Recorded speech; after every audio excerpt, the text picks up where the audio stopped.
हम देख रहे हैं हिंदुस्तान में एक मोहब्बत की दुकान चलाने वाला नया आ गया, जबकि इसके बाप दादा, वो परनाना, ये सब पूरे दुकानें यही चलाते थे।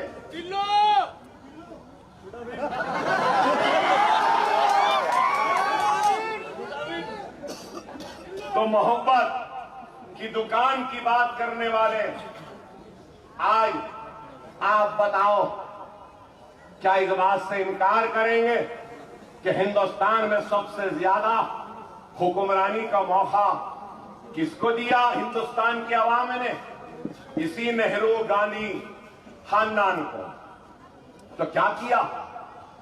अरे इनकी तो इतनी बड़ी फेहरिस्त है, 55,000 फिसादात दिए, जमशेदपुर का फिसाद दिया, कभी अजमेर का फिसाद दिया, कभी रोडकिला का फिसाद दिया, कभी अहमदाबाद का फिसाद दिया, कभी सुल्तान शाही का फिसाद दिया, कभी निजामाबाद का फिसाद दिया, कभी मलियाबाद का फिसाद दिया, कभी हाशिमपुरे का दिया।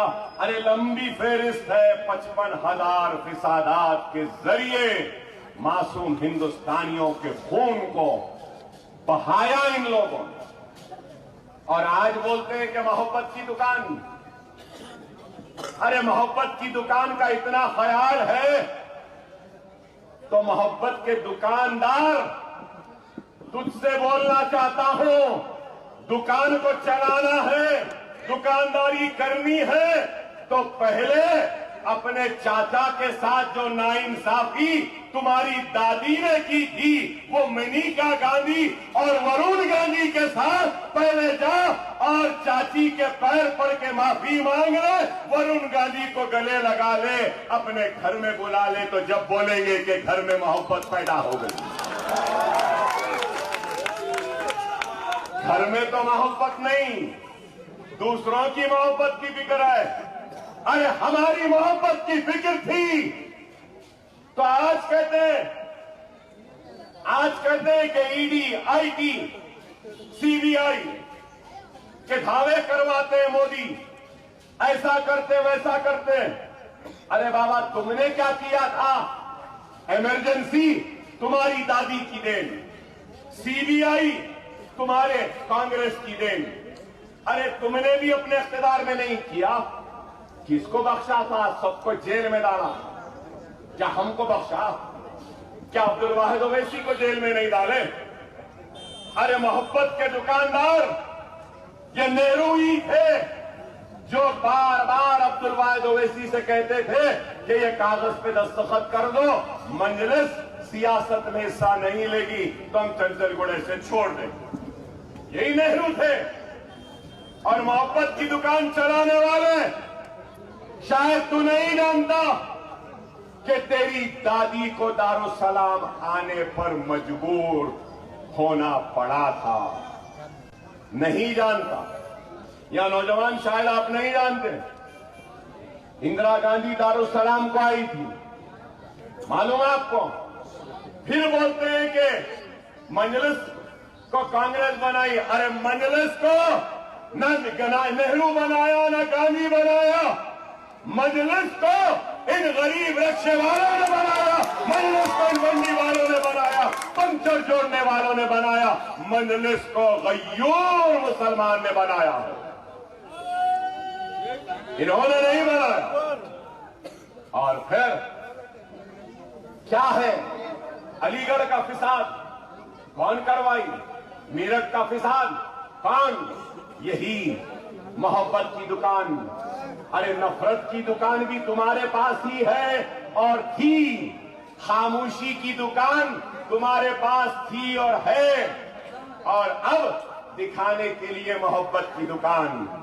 अरे इतनी मोहब्बत थी तो गुजरात जल रहा था, नरोडा पाटिया जल रहा था, बिल्किस बानो की इस्मत लुट रही थी, तो उस वक्त किसकी हुकूमत थी? अरे उसके बाद में यूपीए 1, यूपीए 2 आया, 10 साल का इख्तियार था ना। नरोडा पाटिया के कातिलों को सजा देना था, गुजरात के कातिलों को फांसी पे लटकाना था, बिल्किस बानो की इस्मत को लूटने वालों को सबक सिखाना, हाँ तुम्हारा इख्तियार था ना। अगर उस वक्त देने वालों को सजा देती होती तो आज नरेंद्र मोदी इस मुल्क का वजीर आजम न होता। क्या सही है? सही है? जवाब दो। अगर उस वक्त फैसला करते तो क्या आज नरेंद्र मोदी वजीर आजम होता? इनकी नाहेली, इनकी नाकामी और इनकी खामोशी, उसकी वजह है कि आज हिंदुस्तान में लिंचिंग हो रही है। बिल्किस बानो को रेप करने वालों को छोड़ा जा रहा है। नरोड़ा पार्टियों में हामिला औरतों के पेटों को चीरने वालों को पेरोल दी जा रही है। अरे आप बताओ, ये सबका कसूरवार कौन है? कांग्रेस।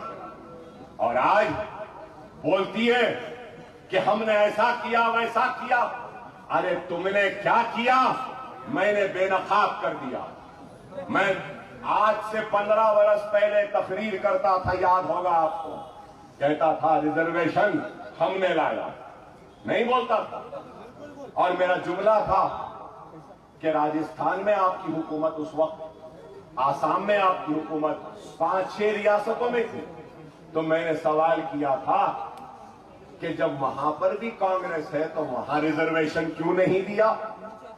रिजर्वेशन आंध्रा में क्यों दिया?